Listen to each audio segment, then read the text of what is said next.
Good evening, everyone. The nation is watching tonight as video is about to be released any minute now showing the fatal encounter between Memphis police and Tyre Nichols. Memphis police chief has described the events shown in the video as horrific and inhumane. City leaders there are worried about the public's reaction. Nichols' family says the 29-year-old was restrained, beaten, tased, and pepper sprayed after being pulled over near his home January 7th. He died in the hospital 3 days later. The 5 officers involved in the traffic stop have been fired and are now facing felony charges, including second-degree murder, aggravated assault, and official misconduct. Lawyers for 2 of the former officers said their clients will plead not guilty. At a vigil last night, Tyre Nichols' mother called for peaceful protests. We're very satisfied with the charges. More importantly, we want peace. We do not want any type of uproar. We do not want any type of disturbance. We want peaceful protests. That's what the family wants. That's what the community wants. We'll continue to follow this developing situation for you throughout the evening right here on Valley News Live. Take a look outside. We are gearing up for a cold weekend and potentially a cold, longer stretch than that. First Alert Storm Team forecaster Summer Schnellbach joins us with the details. Summer. Thanks so much and good Friday evening, everyone. Thanks for joining us. Our First Alert Weather Day is continuing tonight. Even though our third Alberta Clipper is pretty much out of our hair, we are now seeing Arctic air moving in behind it. As for snowfall, as expected, not a lot of accumulation. 3 inches in Langdon and Sebeka, some of the highest reports. Grand Forks at the National Weather Service office, just shy of 2 inches of accumulation, just under an inch, the official report at the Fargo Airport. But this system did come with a lot of wind out in western North Dakota. Hettinger reported a gust of 67 miles per hour, 55-mile-per-hour gust in Jamestown, 54 miles per hour in Grand Forks. Here in Fargo, our peak gust reported at the airport was 49 miles per hour. As for what to expect tonight, good news, diminishing winds. Still seeing a couple of gusts into the 20-mile-per-hour range in northwestern Minnesota. We're going to continue to see that wind kind of calm down as the cold settles in. A few areas already falling below zero with very cold wind chills already in the 20s below zero. You see an update right here. Our wind chill advisory just went into effect, continues till tomorrow afternoon. Of the hour-by-hour updates on just how cold in a couple minutes. All right, thanks so much, Summer.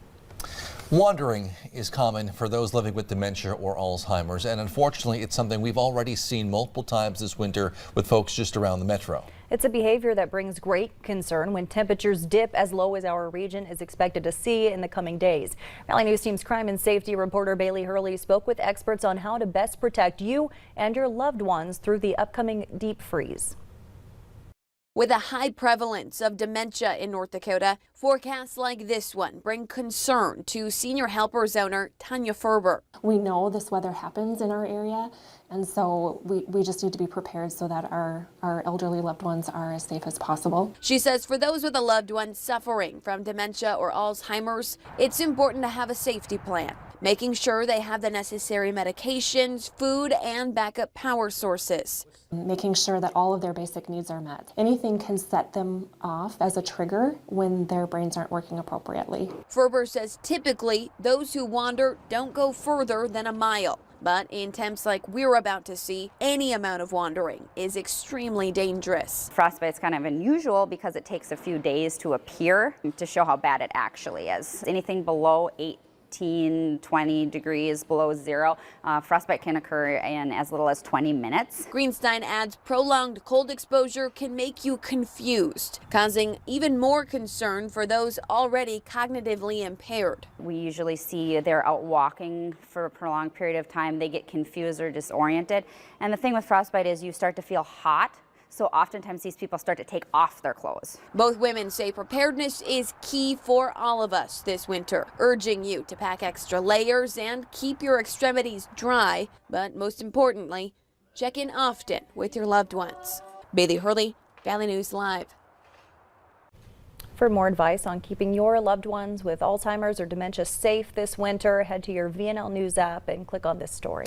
Now to an update on a story we told you about last month. The program ND Rent Help has provided more than $85 million in housing help to people in North Dakota just since it was formed in 2021 through one of the COVID relief bills. But it's become so popular, organizers say it could take up to 8 weeks to process applications. The program was created when many people were out of a job because of the pandemic and was meant to help people who had fallen behind or were struggling to pay rent or their mortgage. But now, even though unemployment rates are historically low, the use of the program has skyrocketed as people try to stretch their budgets to deal with inflation. Check it out. In January 2021, the program served about 500 households in North Dakota.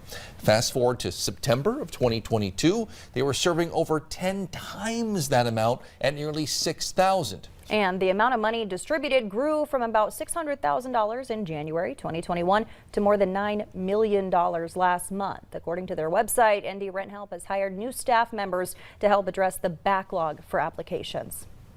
A Fargo man faces multiple burglary charges after breaking into a child care center and a church just days apart. Documents say police received a report of a break-in at Gigi's Playhouse January 13th for a man who forced his way inside, then left. They now say another burglary at St. Paul's Lutheran Church just days before connected to that same man. Court documents say police identified 20-year-old Desire Chiati through DNA samples off the laptop. They say he admitted to police he broke into both places, went into the church to watch pornography. Chiati is now facing several charges, including felony burglary, criminal mischief, and criminal trespass. Fargo police are searching for a vehicle involved in what they say was a hit and run around 2 this morning. Police were called to the Home Depot for a call of a vehicle running into the building. The vehicle then took off before officers arrived. Significant damage, they say, was caused in the scene. At this time, though, they have no suspect, no information being released about the vehicle involved. Parents in Harwood are frustrated, saying school bus routes have been canceled for next week. West Fargo Public Schools confirmed routes 21, 52, 55, and 56 will all be canceled the week of January 30th through February 3rd. John McLaughlin at Valley Bus says they were made aware that some routes have been temporarily suspended due to driver availability. He told Valley News Live the lack of drivers is due to multiple reasons, such as medical and family-related emergencies, planned vacations, and low unemployment rates in the area, making it difficult to find new drivers. Progress is being made on the new West Fargo Fire Department headquarters. Check out the video here. You can see the walk-through of the structure. It is starting to come together. Exterior walls are up, concrete's poured. There's some steel framing. The station will include living quarters, office space, conference rooms, an underground parking ramp, and of course, a bay to park all the fire trucks.